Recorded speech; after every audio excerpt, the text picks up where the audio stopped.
В Татарстане есть единственный район, где мужской пол выходит вперед по численности. Это Тукаевский. В нем проживает 23 514 мужчин и 23 246 женщин. Если хотите найти завидного мужа, надо ехать в Тукаевский район.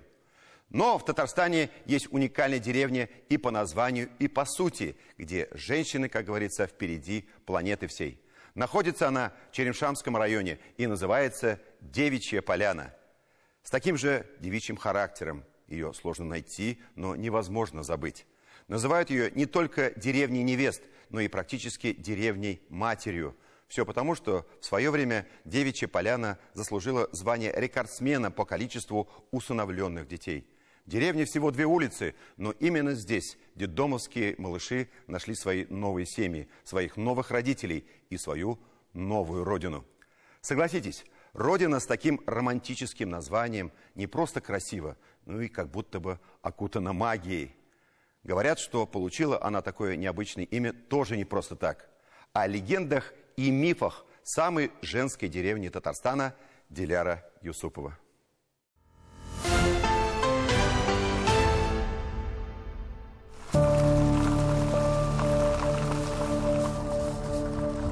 Это случается почти с каждым, кто выезжает из большого города. На секунды, а кто и на часы забывает, зачем и куда он движется. Вдруг исчезают городские шумы, ловушка захлопывается, и в системе координат остаются только дорога, стук колес и линия горизонта. Табличка с названием деревни всего лишь одна улица, где соседствует прошлое и настоящее. Эта ничем не примечательная территория в далеком прошлом была примечательна лишь тем, что оказалась вотчиной для тех, кто искал свой дом.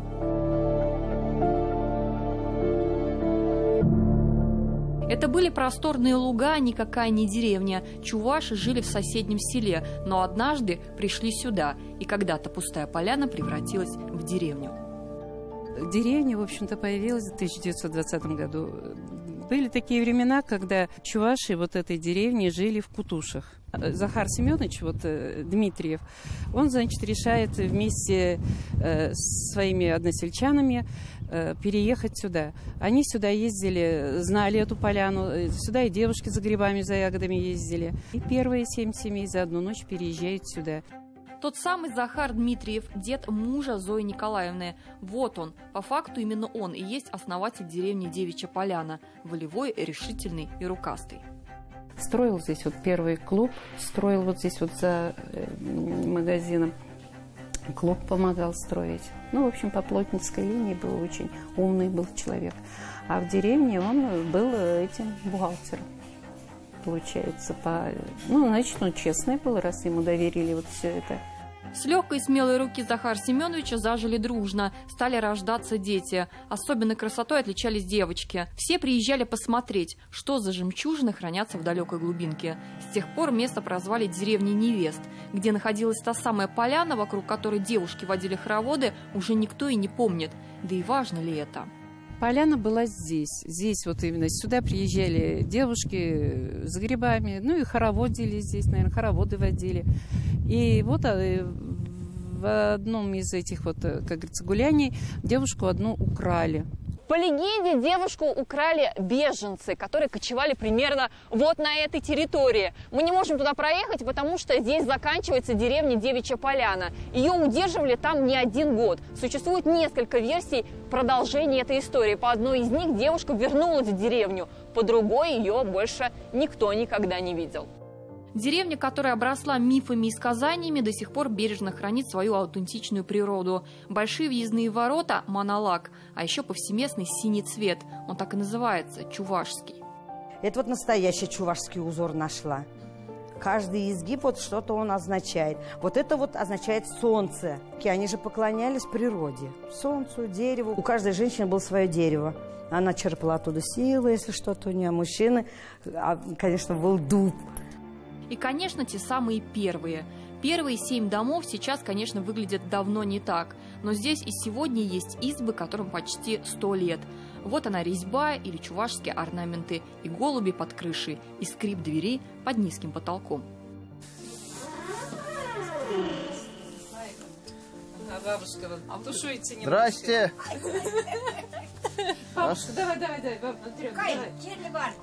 Матрена Апа – местное достояние деревни. В этом году ей будет 90. Одна из тех самых красивых невест Девичьей Поляны, которая давно стала взрослой, но осталась робкой девчушкой. Скромность – украшение женщины, а еще труд. Работала много, мы всегда работали. Никогда не останавливались, даже когда болела, то все равно работала. Работала я на свиной ферме, потом 3 года лес рубили. Женщины тяжелой работы и судьбы. Судьбы не просто истории российской, но и материнской. У самой Матрены 9 детей. Детей здесь любили всегда. 163 человека во всей деревне умудрились стать рекордсменами по усыновленным детям. Сколько, все уже сбили со счета, потому что каждый год кто-то, да и вдруг снова станет встречать очередного ищущего дом. Я говорю, давай, говорю, возьмем детей. Мы взяли вот Настя и Колю взяли мы. Мне не тяжело вот нам. Нам с ними наоборот хорошо. Мы сами-то когда как дети становимся с ними. В общей сложности получается сколько у вас детей? 5, 7, что ли? Ага. Ой. 3 рожденных в этой семье, еще 2, брата и сестру, они взяли лет 10 назад. Теперь они уже взрослые, и семья Палаткиных решила, что пришло время обогреть еще 2 малышей.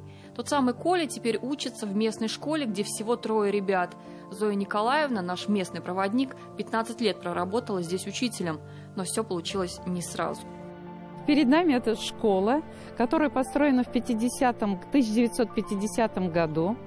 До 2015 года здесь учились дети. Детей было в этой школе, по рассказам жителей, было много очень, по 20 человек в классе. Представляете, это 4 класса, да, и в каждом классе по 20 человек. То есть это говорит о том, что в деревне было много народу и детей. А в деревне было детей, в каждой семье почти у кого 7, 6, вот 8, вот так вот было. Много было детей. Сейчас, конечно, в деревне пусто. Молодежь уехала в города. Здесь нет как таковой работы и производства. Последний магазин закрылся несколько лет назад. Но что-то осталось. Женщины. Первозданность, рожденная на женских слезах и сохранившая женское лицо.